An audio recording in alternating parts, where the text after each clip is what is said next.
Hello, welcome to the Paper Snob. This is Tara. Today I'm working on Stamp and Stencil Savvy. This is a hop hosted each month by Brianna over at My Life on Paper. And each month she gives us a prompt. And this month's prompt is to create a background using nested stamps. And I just so happen to have these stitched circle stamps sitting here, so I thought I'd pull those out. Have my photo of my husband and I on our wedding and anniversary trip. A pile of leaves that I cut out of a 49 Market paper from, I think, Willow. This other stamp is a texture stamp from Hip Kit. I've got some wishing bubbles and baubles from 49 Market. Some flowers from 49 Market. 2 pieces of paper from Tracy Reed Designs. And my stencil, plus a piece of white cardstock, which I am going to be swapping out for the Vicky Bouton white foundations paper, because I think I'm going to go ahead and use some texture paste here as well. So I'm going to pause, we're going to get started, and I will be right back. So I actually thought these stamps were nested, like they were all different parts, but they aren't. Only the small one is separate from the others. So I'm going to just roll with it. They are still nesting, and I'm still going to be making a background, although it's not quite what Brianna meant. So I'm using my press tool. It's from Stampendous. It's kind of like one of those hockey puck things that you can use like on the hockey. I am not a sports person, so me telling you what it's like, you're probably laughing. Go ahead and laugh. I don't play sports. I have 2 left legs and 2 left thumbs, and ew, sports are not my jam. Anyway, you know what I'm talking about, those hockey table thingamabops. Yeah, that. So I knew that I wanted to do a diagonal design with this. And so I did a few, and now I'm going to add the other circle, the smaller stitched circle. This is a really cute set of stamps. I believe this is the first time I've used it. I'm not quite positive it's the first time, but I think it is. I feel like I hadn't used it before. I don't remember it if I did. That's kind of crazy. I have 2 colors of Distress ink. I've got Abandoned Coral and Saltwater Taffy Distress ink. Now, I will move to watercolors later because I decided that the distressed inks weren't really dark enough when I went to color in the texture paste after I let it dry. This is a background stamp from Hip Kit. Really love this stamp. It is fun for making grungy backgrounds, and I've used it a few times. It's a great little stamp. I don't know if they still have it on their website or not. I've purchased it within the last year, I believe, so they might still have it on their website. If they do, you should grab it. It's a great little stamp to have in your repertoire. So I also want to apologize for the background noise that you can hear in part of my video. I, again, still don't have air conditioning, and it's really hot. I've got fans running, and I'm trying to make sure that the house stays cool. Today was really bad. It was the hottest day of the year so far, and the cats and I are roasting. So I am going to be adding some texture paste here, and I'm not wanting to get it on my stamped images much, just a little, because I just want a little bit of texture here. I adore this stencil. I've used it a lot in the past, and I've seen several Pinterest mixed media journaling pages with it lately too. So I think it's kind of fun, this particular design, to get on here. Mine is a Heidi swap. I have a larger one that I believe came from the Crafter's Workshop. It's a 12 by 12, but the design is much larger. So I've put it on here in 4 or 5 places, and I'll allow it to dry overnight, and then I'm going to come back and we're going to get some more ink on it. I'm starting off with the lightest color, which is the Saltwater Taffy, And again, it just still wasn't dark enough. And actually, I think that's the abandoned coral that I'm using. The saltwater taffy was too light. It's just still not quite the darkness. I want the color to be more saturated. I looked through some of my other mixed media products, like my magic powders from Lindy's, or magical powders from Lindy's. Those are just powdered watercolor, but they have fabulous saturation. And I didn't have this color, so I guess maybe I should remedy that and get another one of them so I have like a full rainbow of colors. I got 3 more of those in my latest Hip Kit Club kit because it was part of their color kit for, I think, the month of June. But still no coral color or even a salmony pink. There's none of those colors. I don't have any of those colors. So I'm just kind of trying to make this work the best that I can. I'm just wishing that it was a little bit more saturated than it is. It looks okay, but again, I wanted more saturation than what I'm getting. But I do want to color in all of that texture paste because I love how when you use watercolor or distress inks with texture paste, it kind of gets into those I can't even, words are hard. It gets down into the crevices and kind of outlines that design, which is fun. So here I am using, it's kind of a peachy color, but I'm having to mix it a little bit because it's not quite the peachy color I was looking for. So I'm mixing the 3 that I've sprayed water in to kind of make my own color. And then I'm, of course, adding more water and allowing the drips because the drips are fun. And, you know, this is just a fun way to play with mixed media. And again, I say this all the time, if you are playing with a mixed media background and you don't like the way it turns out, just start over. It's just a sheet of cardstock and a little bit of your time. It doesn't have to be perfect at all. And I do really love how this layout turned out. I loved this background.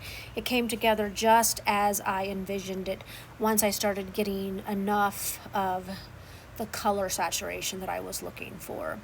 Now, I also have some more expensive watercolors, and I did not pull those out because I was on camera and I didn't want to take the time to dig them out. So I didn't do that. And maybe I should have. I haven't played with those for a hot minute. But now I'm going to start adding the embellishments and stuff. And at first, I'm going to go ahead and I'm going to cut, I think I cut a 3-inch strip out of this 12-inch piece side of this pattern paper. And then I cut it just a tad bit, like I think it's 5.5 inches. I'm going to round all 4 corners of it because I just want a little bit of this pattern paper kind of poking through.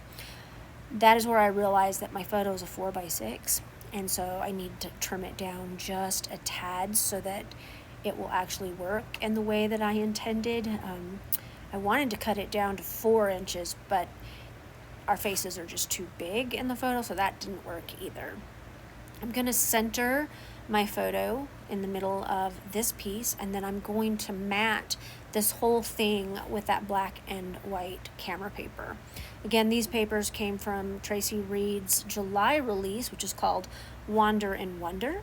It's a great collection, and this is the paper that I used for my release layout for the YouTube Hop, which goes live on Sunday, July 6th. So if you come back on Sunday, you'll actually see me put the layout that I did before I did this one, because I did that release layout first. And now I am pulling out some of these flowers. I'm only going to use the mostly just going to use the lighter ones. That pink is really the wrong shade, but I do end up with one of the smaller twigs with the little, it's got the darker ones there, and that is going to actually stay, although I still feel like that is totally the wrong shade of pink, but it's close enough. And now I'm going to go ahead and open up these coral red flowers, because these actually look really good with my background, and it'll help fill in some of the blank spots that I have going on there. I also have those wishing baubles from 49 and Market that are fun. Initially, I was not going to put a real title on here. I was just going to use all of these wordy bits from these wishing bubbles and baubles, but I decide in the end that I am going to go ahead and put a title on, and you'll see that here in a minute. I'm adding some hearts from the center. I did discover that the very first heart I pulled off, it separated from the backing, and so I ended up with just a clear heart, which would have been fine, but I really wanted to use the color that was behind it to go ahead and continue adding the color. I added that last large butterfly round piece, and pretty much that's going to be all of the embellishments. I think that's quite enough. But then I'm going to go ahead and add in some of the greenery that I have. I spent about 30 minutes while my sister was here last week, and I cut out some of these leaves with my dies, which worked out great. So next up, you're going to see me kind of glue things down. Not real sure why I left this on camera, and I'm zoomed in really close, so you're not going to be able to see the whole layout, but you will see kind of my process. I used a piece of double-sided tape to tack down that stick with the 3 blooms on it because I was afraid that it would continue to move as we were waiting for my Nuvo Deluxe glue to dry. And now I'm just going to kind of just get everything glued down really well so that when it dries, I don't have to worry about things falling off. That is always kind of a worry, that you will end up with things falling off. I'm going to glue down that particular little leafy bit. That I know came from a Pink Fresh Studio die. In fact, both of the leafy die cuts did come from a Pink Fresh Studio die. So pretty happy with what we've got going on here, and I'm going to pull out a title here in a second. So I found a title in gold glitter letters that I have in my thickers. It just says happy, which is a good word for this photo. We were very happy. Like I said, this was part of a surprise anniversary trip that my husband gave to me in 2017. So it was kind of awesome that we were able to go and have a day. I am kind of still trying things around a bit. I'm trying things out a bit. I added a gold heart from that thicker set and 3 more of the corally red flowers. And I'm going to go ahead and glue those down. The Nuvo glue is in my left hand and I'm kind of off camera, but otherwise this is done. Alright, I've got this layout completely finished. I'm pretty happy with the way that this turned out. The background turned out exactly how I wanted it to turn out. I am very pleased with this.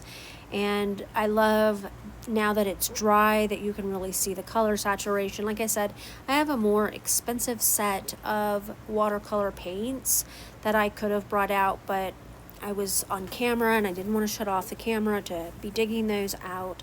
So that makes me very happy that it still turned out very well. By the way, the watercolor set that I did use is a $5 set that I got at Walmart, and you can actually get them at on Amazon too. I don't think they're $5 anymore. They're probably more like $7.50, but still cheap but great. Now, one of the things that I decided that I wanted to do, and I'm going to do that right here while I'm talking, is I decided it needed some gold splatters.